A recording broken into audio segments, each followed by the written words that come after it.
moom la daal di déposé woon bien que minoritaire au conseil Pastef et son candidat daal nañuy parvenir daal di écraser la concurrence bu ñu sukkandikoo ci Vox Populi moom des na ci garde des Sceaux le ministre de la justice di Ousmane Diagne ak kàddu yi nga xamante ni moom it ci les lenteurs malgré leur volonté de rendre justice ñëwaat na ci bu baax a baax moom yi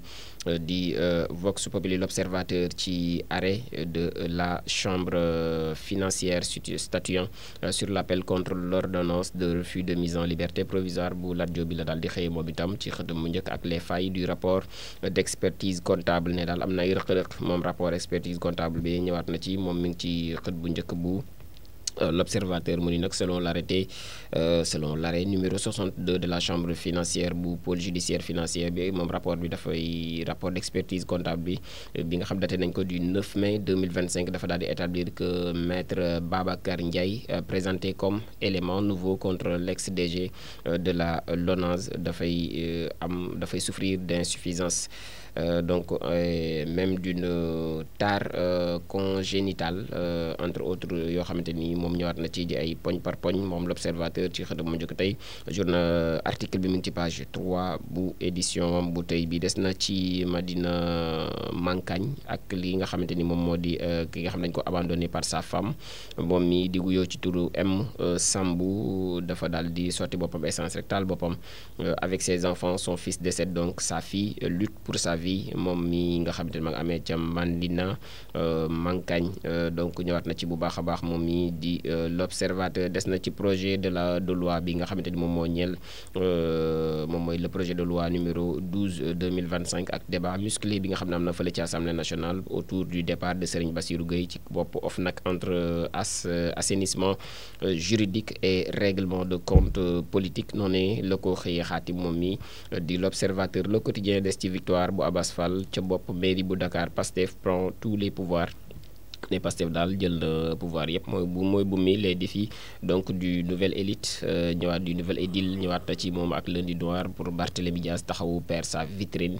page 8 bu le quotidien enquête quotidien ci Pastef ak justice la xëy pression maximale noonu la ko xëy xaatim ne daal pression ba takku na lool les députés yu Pastef yi di exiger des procès rapides pour les martyrs de la contestation mais di rester silencieux aussi sur le drame bi nga xamante ni moom moo am des fillettes de Yaraax ñëwaat na ci moom mi di enquête des na ci le ministre de la justice bi nga xamante ni moom tontu na ak di invoquer la nécessité d'éviter des procédures annulées maanaam bëggul daal ñu entamer ab procédure ñu annulé ko pour des questions de vice pour des vices de forme donc ñëwaat na ci bu baax a baax pour l'OFNAC aussi ak la majorité bi nga xam ne adopté nañu en urgence sa suppression l'opposition pense que c'est pour écarter Serigne Bassirou Gueye tout simplement ñëwaat na ci moom mi di enquête quotidien Walf Quotidien ci élection à la mairie de Dakar moom it la xëyee ku KO de Pastef Bougane qui a trahi Bart Bougane daal di laaj ne kan moo trahir Barthélémy Dias ginnaaw bi ko Abass Fall wutoo ci bopp mairie bu Dakar ñëwaat na ci moom mii di Walf Quotidien des na ci CHAN 2025 Sénégal Maroc demi-finale lay daal di doon ci tey bu 17h30 jotee attaque contre défense lay daal di doon Souleymane Diallo coach bu Sénégal ni nag Maroc moom benn adversaire bu sérieux la kii di Tariq Sektoul moom mooy coach bu Maroc mu ni le Sénégal am na équipe daal bu combative bu mën a dékku métit toutes les stars aussi des demi-finalistes ñëwaat na ci bu baax a baax moom mii di Walf Quotidien Les Échos yéene kaay ci vote du projet de loi bu OFNAC bi la xëy moom itam la tête de Serigne Bassirou Gueye enfin obtenu bu maywul dinañ ko wàccee foofee ci bopp OFNAC Aïssata Tall Sall dégagé jusqu'au jour où le bon Dieu vous dégagera du Sénégal loolee la daal di wax moom mii di Aïssata Tall Sall Tafsir Thioye ni itam on nous appelle en session extraordinaire pour am na lam ca daal di teg mu ngi ci page intérieure tey bu journal Les Échos yéene kaay mairie bu Dakar Abass Fall la ñu daal di tabb mu nekk ca bopp ba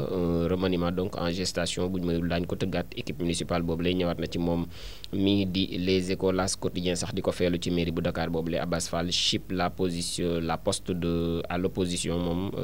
bu jënaa jël poste ba ca bopp ca kanamoom ak opposition ba Khalifa ak compagnie di étaler donc leur divergence wane wane nañ seen ñàkk ak ànd moom Khalifa ak i ñoñam moo tax nag ñu daal di chaviré ñu lajji Barthélémy Dias débouté par la Cour suprême qui se prononce donc sur le fond le 18 septembre ñëwaat na ci moom mi di L'As quotidien Tribune itam des ci mairie bu Dakar boobule élection d'Abass Fall ne daal élection bu Abass Fall la qui a trahi kan moo trahir Barthélémy Dias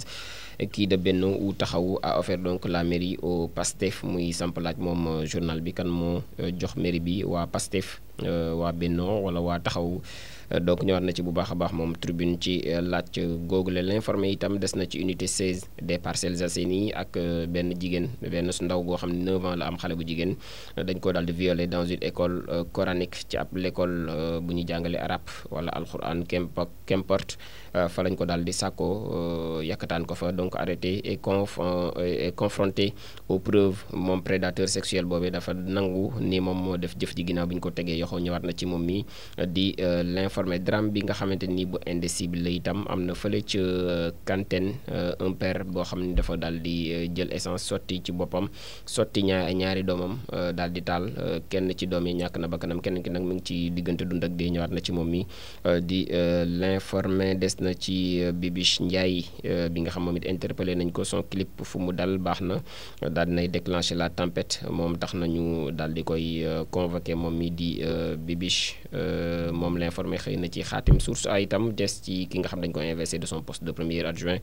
au maire ci atum 2023 moom Abass Fall dañ ko yëkkati woon tout bonnement daal dinay vengé wu donc de Barthélémy Dias bu ñu sukkandikoo ci journal bi noonu la ko dal di xëy xaatim Abass se venge de Barth mu ngi ci page 4 bu source a nag new look validé nañ ko fële ca assemblée nationale chaude empoignade bi nga xamante ne am na fa muy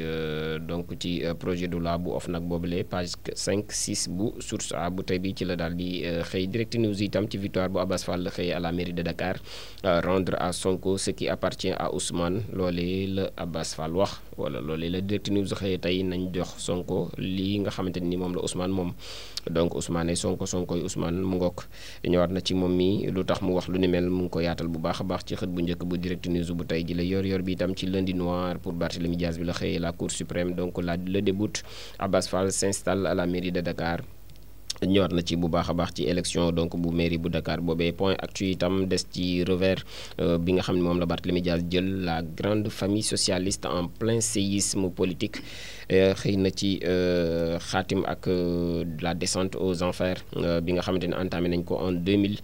bu parti socialiste bi booba léegi mi ngi wéyandi ci atum 2025 ak plainte bi nga xamante ni moom la ñu jébbal ci kanamu yoon ngir Aminata Mbengue Ndiaye moom secrétaire général exécutif bu parti socialiste boobu intérimaire la woon nag xëy na loolu moo tax ñi nga xamante ni ñoom ñoo bokk ca parti bi daal di bëgg ñu taxaw ci donc moom point actu ñëwaat na ci bu baax a baax l'évidence itam ci assemblée nationale la xëy le député Djibi Ciss mi ngi plaider pour une justice plus rapide et stricte donc élection d'Abass Fall itam ñëwaat na ci moom l'évidence Bougane Gueye Dany di dénoncer les manœuvres de coulisses ne daal dañ doon nas ci suuf loo xamante ni kenn yëgul moom Bougane ñëwaat na ci bu baax a baax moom mi di l'évidence le soleil national ci face aux investisseurs japonais la xëy le Sénégal donc expose ses atouts ci kanamu investisseurs japonais yi wax wane na ay atom moom Sénégal lors de la journée du Sénégal donc du Sénégal fële ci exposition universelle d'Osaka bi nga xam ni son excellence le président de la République Bassirou Diomaye Diakhar Faye mu ngi fa le point yi des na ci assemblée nationale face à la corruption ak plaidoyer bu maître Abdoulaye Tall pour nag benn nag bu ñu réformer gën koo joyanti gën koo jubbanti ba donc yu ci bëree bëri mën a jeex ci mim réew une ascension aussi fulgurante bi nga xam ne entre assemblée ministère ak mairie en moins d'1 an moom mi ngi xëy di wax ci Abass Fall moom mii di point di le point des na ci Moussa Ndiaye aussi de retour à Anderlecht delluwaat na ginnaaw mercato bi donc moom mii di Moussa Ndiaye delluwaat na fële ca Anderlecht nekk ca Jupiter League ca Belgique ñëwaat na ci moom mi di le point Rewmi quotidien moom itam Barthélémy Dias la xëy échec à la mairie de Dakar et à la Cour suprême